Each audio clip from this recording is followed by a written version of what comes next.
Welcome everybody to this third and last presentation of the Everyone CEO series. You can see me there in the middle of this picture holding a €5 bill. You might ask yourself, now is this €5 really CEO worthy? Well, I didn't have more money than that because I just bought the cigar, and even a CEO, he has to start small. First off, let's start with some rectifications. Stuff was said in the last presentation that needs rectification. First of all, there is a certain mother-in-law who wants to stay anonymous. She says that she never just stops by and doesn't nag. She also said, or she definitely agrees with me, that you shouldn't argue with her, and she still looks damn great for her age. Second thing, there is a certain woman who wants to stay anonymous, and she says that not cleaning up your slippers is house rule infraction number 1. We can focus now on the presentation itself. What was it again? It was a guide for happiness. Happiness is a word I will use very often in this last presentation. This is the last presentation of 3. In the first presentation, we learned something about awareness, stuff in our head. The second presentation, I showed you stuff, how you can neutralize the things we became aware of in the first presentation. And in this presentation, I want to show you guys how you can grow and cultivate the stuff which we've learned in the previous 2 presentations. One thing might change though. I will do my best to make sure that the ideas I bring to you in this presentation won't conflict with the ideas you already have. But it could happen in this presentation that they do. If there is a conflict, you will start to feel resistance. All I ask of you is apply the lemon and the mother-in-law to that resistance, so that you don't have to adopt the idea directly, but you don't need to reject it immediately either. Just leave it somewhere in the middle.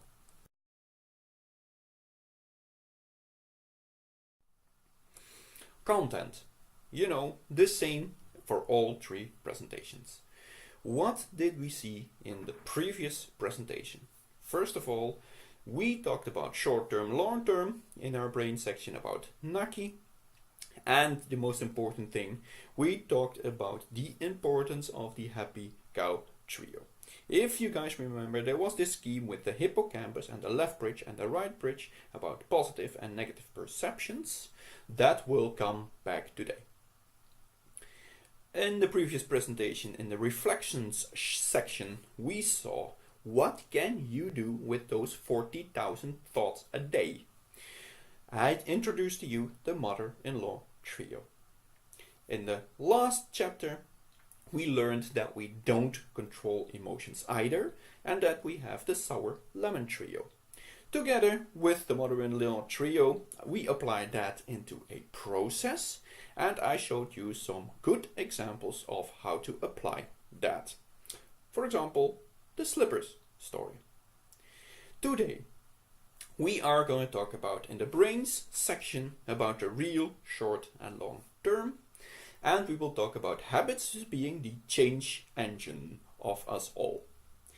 The middle chapter, reflection, I will change that a bit. I will explain once we get there at that chapter. In the obstacles chapter, I want to discuss with you control. We've been discussing that before. I've showed you this scheme with the habits cycle and the castigation loop back, which was pretty negative in previous presentations because we didn't control very much, if you remember it correctly. Today I want to show you very good news in that scheme. And as last but not least, I want to answer a very, very, very important question in the Big Ones chapter. During this presentation, I will try to answer more frequently asked questions with the brains section.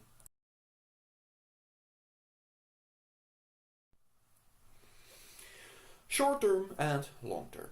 In the past, when we were living in the bushes, everything was short term.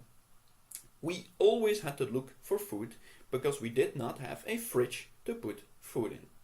We always had to look for a shelter because the stuff that we built might have been blown away by the wind or burned down by lightning or whatever. So we had to constantly look for a shelter, and we had to face acute and immediate danger all the time.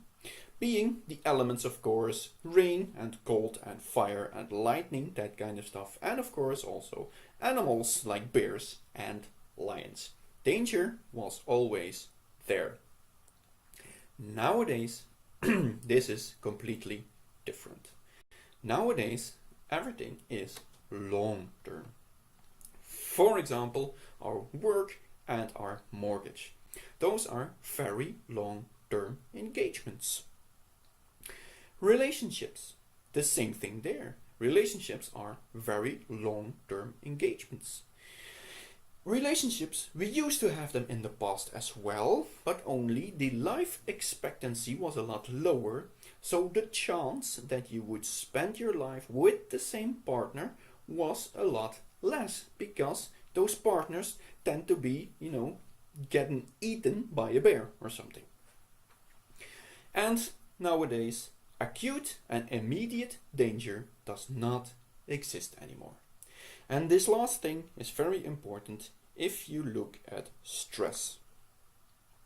Back in the day, on the left hand side, we got stress from that bear or any other life-threatening situation. That gave us stress. Those situations are gone, so nowadays we get stress from the situation in the picture on the right hand side. Let me explain that for a bit. During the last two presentations, I received the feedback that my presentations were not always as woman-friendly. Okay, so I had to fix that. And I did by doing this. I have here on the right-hand side a woman in management position.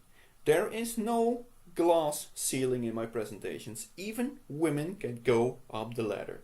So I hope I made this up for all women who watch this presentation. Okay, what were we talking about? Yes, stress.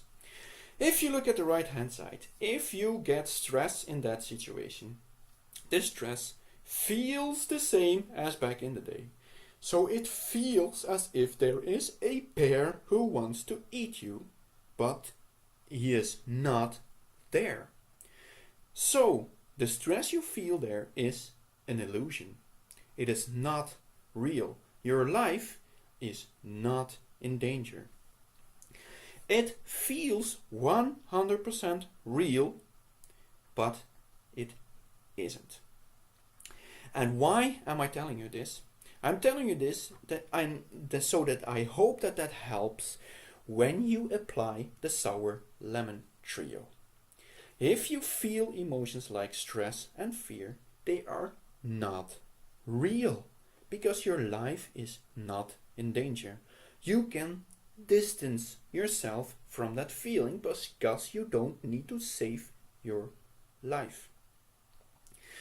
That stress also gives you a sense of urgency. It has to be urgent. Well, it was back in the day when there was a bear in front of you. It was pretty urgent, right?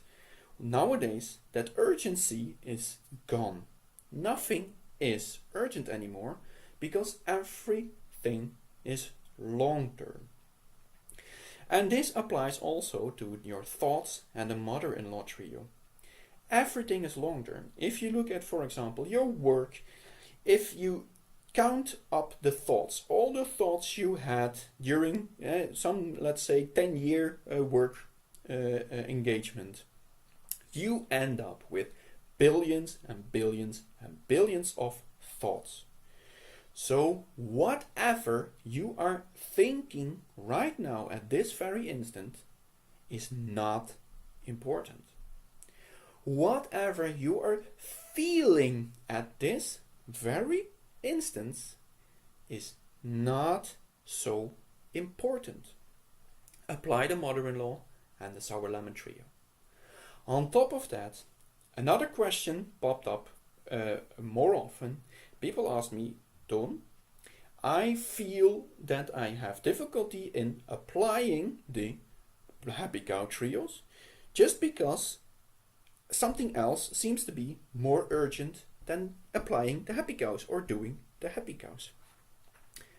This is the explanation for that. If you feel even the slightest amount of stress, things tend to seem urgent, but they are not. So you can freely do your happy cows and then do something else. Nothing is really that urgent at this very point in time that you don't have to do those happy cow trios. The change engine, our habits. This is not new, right? I've explained this a couple of times, but I'll do it again. Repetition helps. Negative thoughts, negative emotions make you behave bad. Okay, we've learned you can change that using diffusion being the mother-in-law trio and the sour lemon trio. I will explain one last time what the exact purpose of those two is. If you have thoughts, you apply the mother-in-law trio and you still have those thoughts, the trio was successful. The same thing goes for emotions. If you feel negative emotions and you apply the sour lemon trio and you still have those emotions, the sour lemon trio was successful. The point is not to get rid of negative thoughts and negative emotions.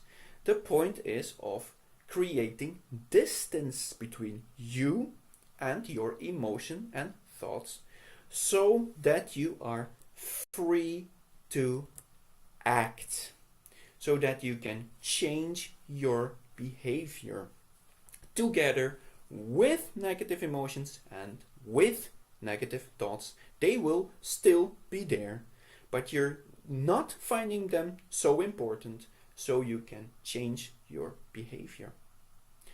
And if you do this like 1,000 times, it becomes a new habit and you've changed. This is all not new, right? We knew this already. I explained it a few times. But I did get the question back, but Don, how do I change? And it was a pretty frustrating question from my side because, I already explained to you guys this a few times. So I start investigating that question and I found out that this question is not complete. There is a part of this question missing. The complete question is, Don, how do I change in a painless manner? How do I change without it hurting, basically? That is impossible. And that is not a bad thing. Because if you want to change, if you tell yourself, I want to change something, that means that you already have some kind of pain or some kind of bad thing that you want to change. So there is already pain.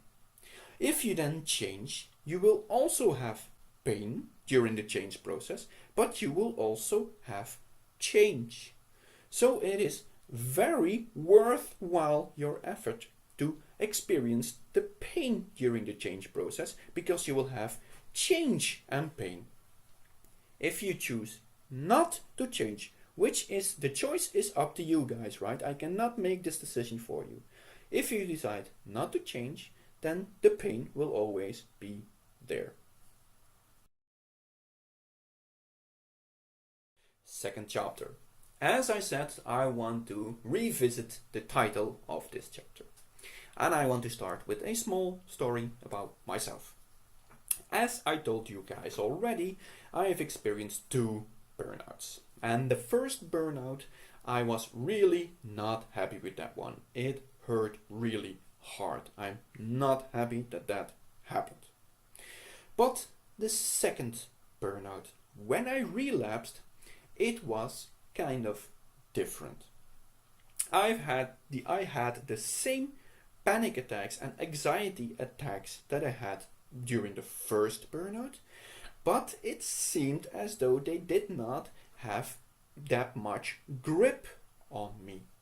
The same things goes for despair and depressive feelings. They were all there, but this did not seem to have control and grip on me. And of course, I investigated that afterwards. What is the thing that was different between the first and the second burnout?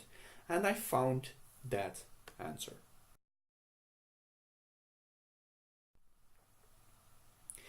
Mike Tyson says it very clearly in his quote here. If you are not humble, life will visit humbleness upon you. And he said this after his boxing fortune vaporized in drinks and drugs and other stuff. So he was completely broke, and that's when he said this. If you're not humble, life will visit humbleness upon you. That's why I want to change this chapter to ego. What do I mean with ego? Ego is overestimation of self-importance. People, if you're watching this presentation and I kill you with some kind of virtual bullet, then everything will continue. The company you work for will continue without you. Your partner will continue without you. Your families will continue without you. Everything goes on even if you are no longer around. So we are not that important. If you look back at what I just said in the short and long term section, right? I said there's nothing urgent right now. Everything is long term. The same thing goes for importance. Nothing is important right now because you are not so important. But if you have a lot of ego, if you find yourself too important, you will also find that your thoughts and your emotions are very important. And if you find that, well, it is very hard to apply the mother-in-law trio and the sour lemon trio. Because you think you are so damn important, but you are not. And ego has some other very important drawbacks, which I want to talk to you about in this chapter. First of all, ego has a very polarizing view on self-image. Polarizing being good, bad, good, bad. Ego also has a very polarizing effect on castigation, on punishment. Ego will relentlessly punish you very, very hard. It is the biggest punisher there is in a polarizing manner. Good and bad, you know. And that's one thing I want to investigate as well in this chapter together with you. What is good, what is bad, and how do they work together? And I want to conclude this chapter with, of course, the most important lesson I learned, apart from ego then, during my second burnout. Self-image. The way ego looks at ourselves. You know, as I said, this is very polarizing, good and bad. So, ego says one of two things to yourself. His first thing could be, I am the best of the world. If ego tells you that, then the following happens. You don't need to learn anything anymore because you already know everything, because you are the best of the world, right? Second thing is, I won't talk to other people because they are losers and I don't want to associate myself with losers. I'm better than that. The third thing is, I deserve this so bad. I deserve this because I am so damn important. If ego is not telling this to you, then it is telling this to you. I am the worst of the world. If ego tells you this, it has the following effect. First of all, well, I can't learn anything because I'm such a big loser. And losers can't learn anything. Second thing is, other people are winners, so I won't associate with them or I won't talk to them because if I am in their presence, I will feel bad because they are winners and I am a loser. And the third thing is, I deserve something better than this because I am so damn important.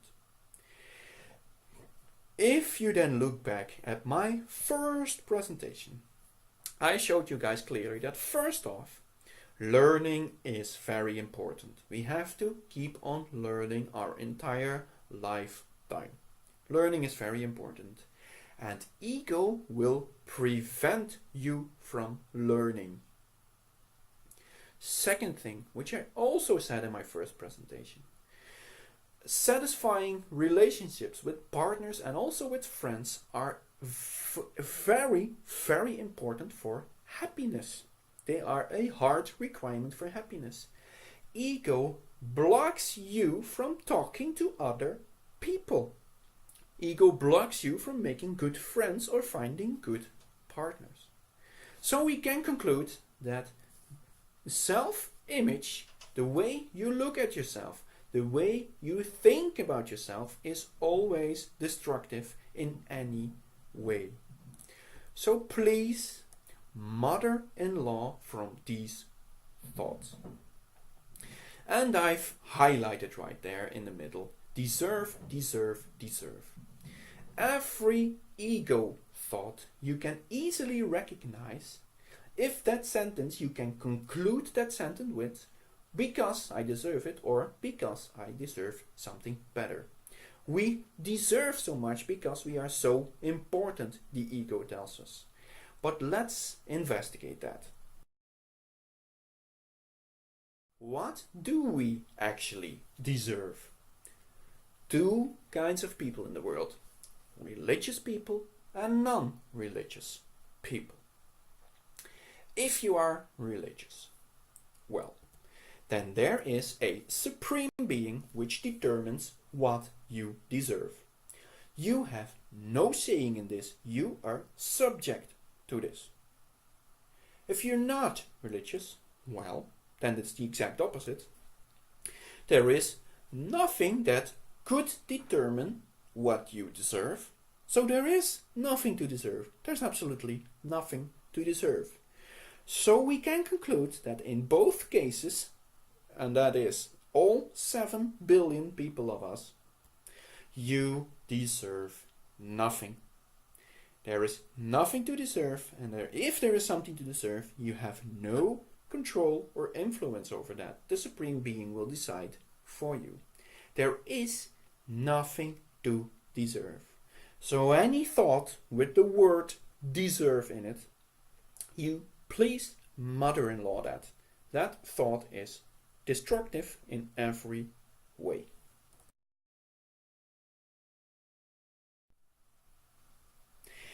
As I said, ego is the biggest punisher. How does that work? If you look at the right hand side there, we are in the middle and there was some kind of external event which made us angry or stressed or irritated. If that happens, ego in its polarizing way tells you if you feel something, you are a loser. Winners don't feel anything. They don't have negative emotions. So if you have a negative emotion, you are a loser. And of course, if you tell that to yourself, the emotion becomes worse. And of course, if the emotion becomes worse, then ego, this voice of ego will rise, right? No, but you are an even bigger loser if you feel more and more negative. And the emotion will increase again. And we will make the emotion a lot worse than it already was, or that it initially was. So the meta loop is irritation because of the fact that you are irritated, not because of the external event. It is stress you feel because you are stressed, not the stress of the external event. It is fear because you are afraid, not because of the external event. And this thing makes our emotions a lot worse.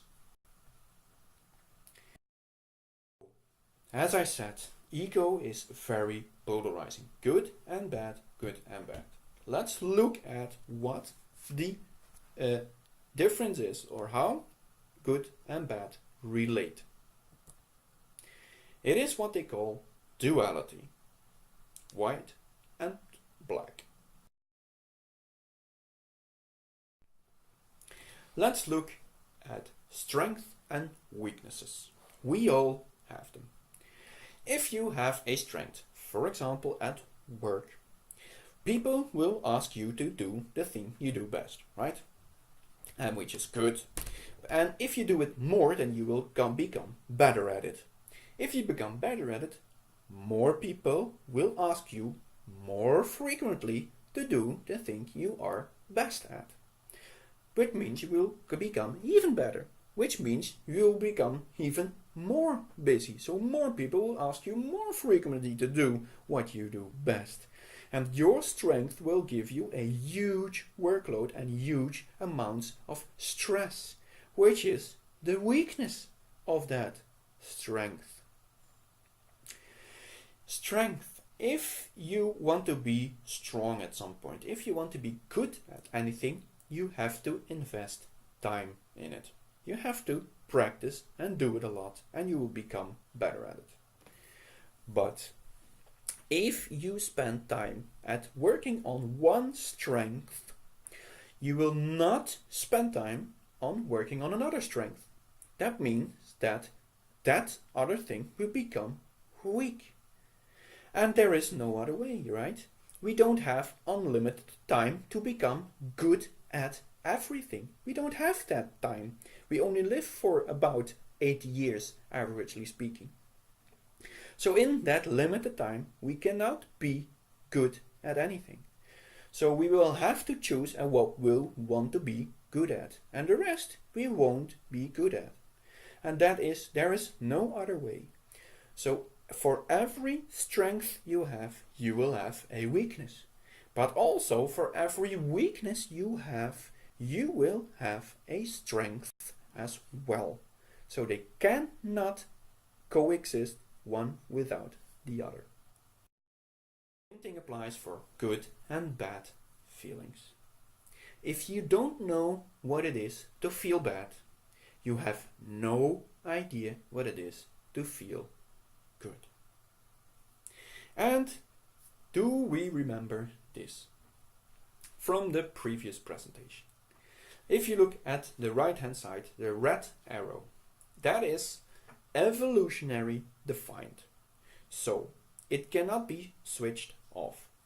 Your brain will look for threats in every situation, no matter how good that situation is. That results in the fact that you can change your circumstances, you can change your environment. And it might help at first, but in the end, your brain will look for new threats in the new circumstance. You cannot switch that off. I have two good examples of that. First off, being example of my wife. She told me, I am worried about my retirement. I am worried about the fact that if I am retired, will I have enough money to buy myself a coffee? Will I have enough money to have let's say, a normal and modest life? and it haunts me, those thoughts. I really feel fear about those things, my retirement. But it does not happen when Donald Trump is on television. Because if Donald Trump is on television, I can be afraid of the Third World War. I can worry about the Third World War, and I don't worry about my pension and my retirement anymore.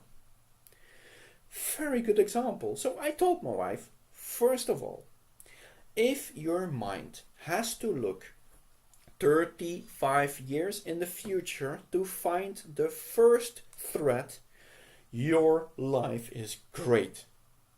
Second thing is, I knew it. Donald Trump can do something good. He did something good. He helped my wife lose her pension fear. Second example. I know this guy and he has a reasonable amount of money. And he bought himself a new car, a petrol and electrical hybrid car. It was a pretty expensive car, it costs more than my house. But, it's a cool car. And it has 450 horsepower. A lot of horsepower. But, there were some drawbacks of that car. And one of the most important drawbacks he told me is, if the battery is dead, if the electrical battery is dead, you only have 360 horsepower left. Only 360. Yes, that is not a lot, no. So, again, a very sound and good example. It does not matter in which situation you are, however good or bad. Your brain will look for threats anyway. I want to conclude this chapter with the most important thing I learned during my second burnout. And that is this. There is a difference between bad feelings and suffering. What is that difference, ladies and gentlemen? Of course, the title of this chapter, ego. If you feel bad by any reason, your ego will use the meta loop and the punishment involved in that meta loop to make you suffer.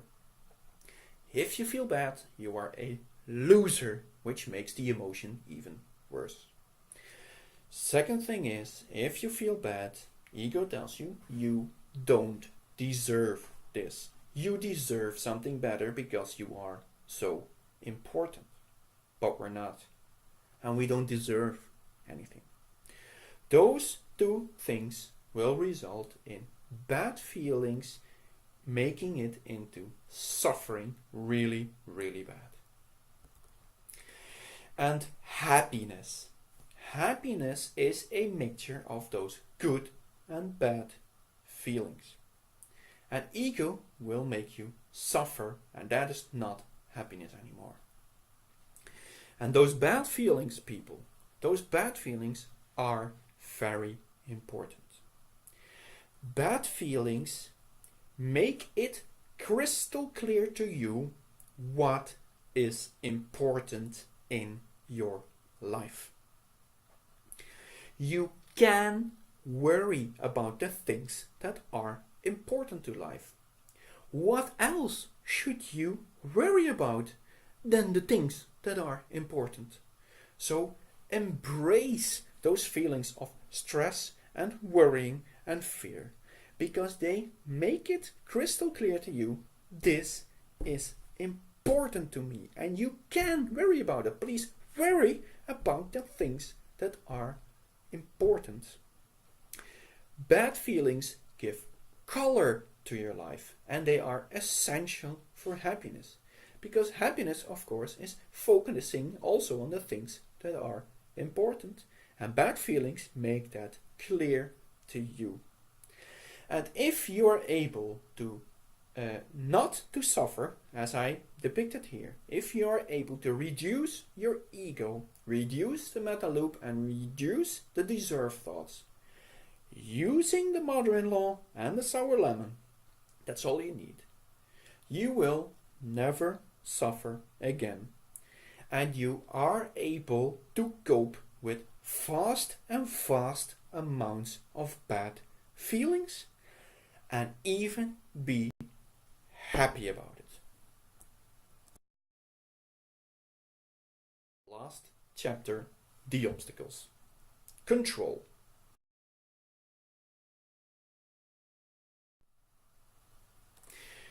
You all remember this, right? Okay. What we've learned is that you only control behavior. But there is very good news. If you apply the mother-in-law and the sour lemon trio a lot, and with a lot I mean thousands and thousands of times, you gain influence on the rest of the system. Not control, but influence. How does this work? I told you that the brains are big plus machines. Everything in the brain which you give attention grows. If you give attention to negative thoughts, they grow. If you give attention to negative emotions, they grow.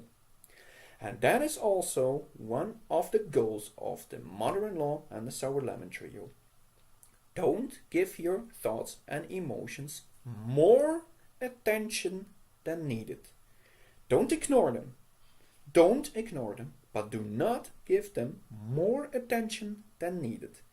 Distance yourself from them. They can be there, no problem. Just recognize they're there, but don't listen to them. And if you do this a lot, those negative thoughts will go away or diminish, and your negative emotions will also go away or even diminish by very much. Very cool, and I can assure you this works. And then I want to conclude this chapter with one of the most important questions. What do I change about myself? Because there is, so much to change. To explain that, I have here this diagram.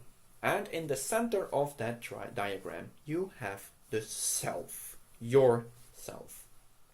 Within that green circle reside our core values and our core principles. I want to be a good man, I want to be honest, and I want to be reliable. For example, just examples. These things, these core values, our core principles, you do not need to change them.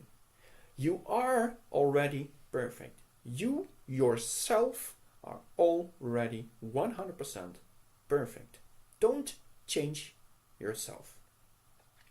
You might ask, how do I know what my core values are? There is a very good exercise for that.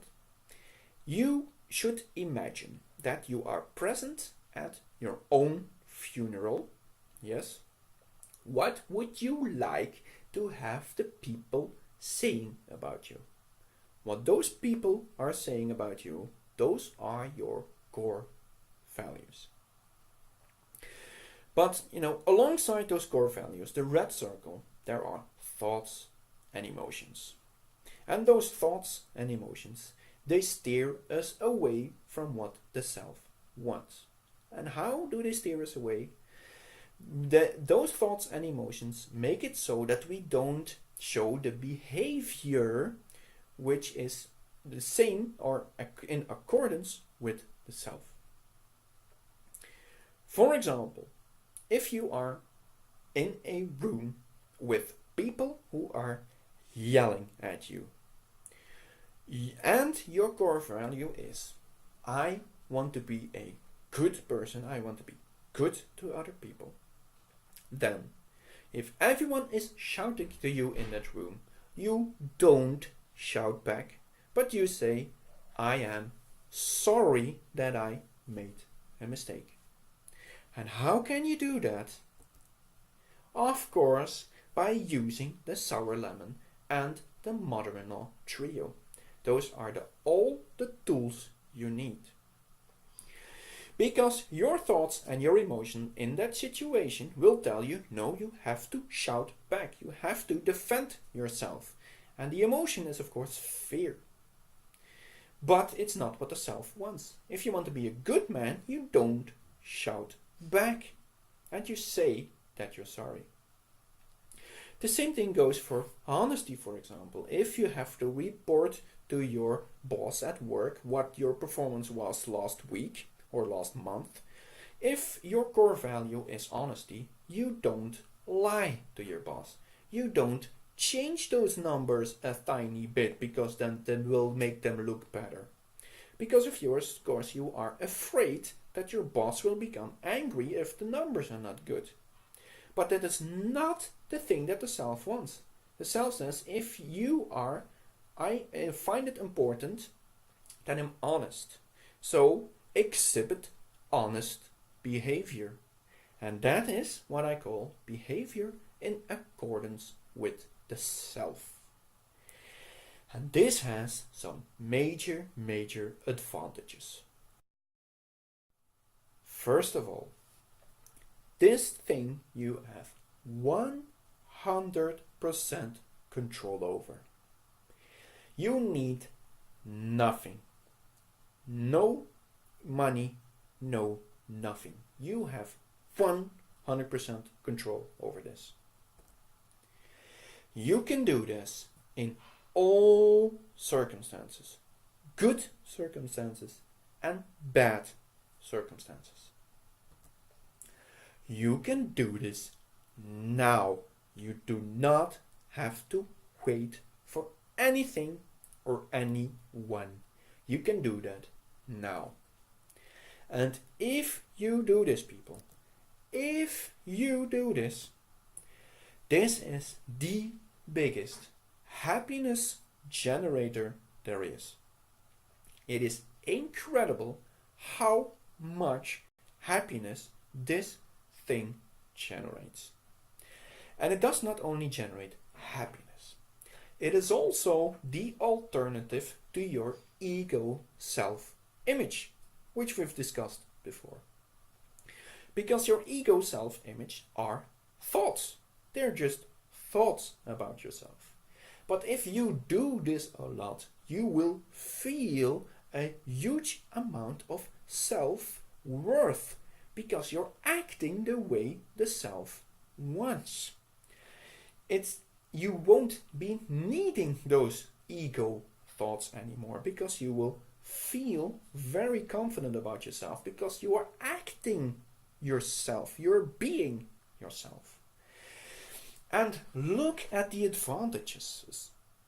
I want to show you with this thing, you can be happy in every circumstance at every point in time, and you are 100% under control. What have we learned?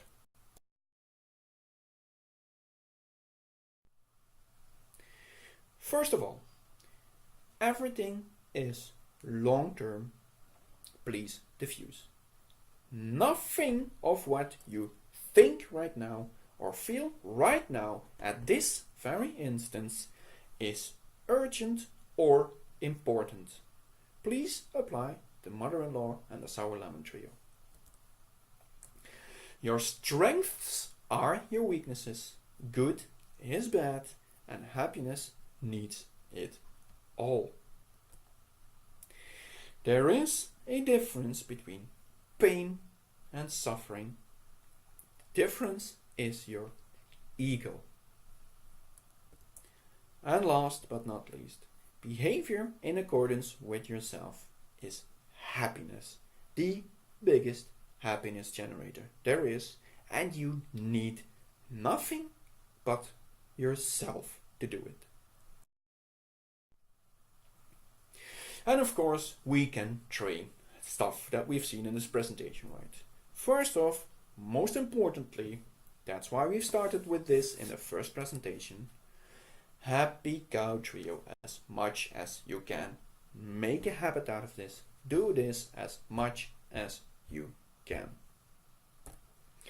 Second thing is irritation exercise. As we've seen in the second presentation, you can do an irritation exercise from time to time to learn to practice the mother-in-law trio and the sour lemon trio. Then there is a third exercise which I want to show you, and most of you guys will not find that very appealing. But it is a very good exercise to learn the difference between pain and suffering. And it is also a big anti-ego exercise. The cold shower. And you might think, oh no, I am not gonna do that. And the way or the reason why you think that probably is that you deserve warm water. But look at the world, people. There are millions and millions of people who don't even have running water. They don't have running water. If you tell them from tomorrow on you will get a cold shower every day, they will be the happiest people in the world. They will be very happy with a cold shower every day. But we seem not to be happy with a cold shower because we think we deserve warm water. But of course, we don't. That is why this cold shower exercise is a very good anti-ego exercise. Of course, references. I am too stupid to come up with this, so I've read it somewhere. First book, well, it's quite obvious what it is about. I've said there, warning, it could be confronting at times. Second book is about diffusion. It is in Dutch though. And the third and last book, Start With No. That is a very cool book. It is about negotiation techniques. How do I negotiate a multi-million euro deal? And this book could have been my presentations, because so much stuff comes back. Like, all decisions are 100% emotional. Good negotiators know that. Good negotiators know that ego is your enemy, because ego can be squeezed by good negotiators. And Start With No also says your biggest strength is your biggest weakness. So if you want to see all the stuff applied to business ideas, Start With No is a very good book which shows you how. And at the bottom right corner there is my wife, and she took the picture on the first slide. I have to mention her, but other than that, she wishes to remain anonymous.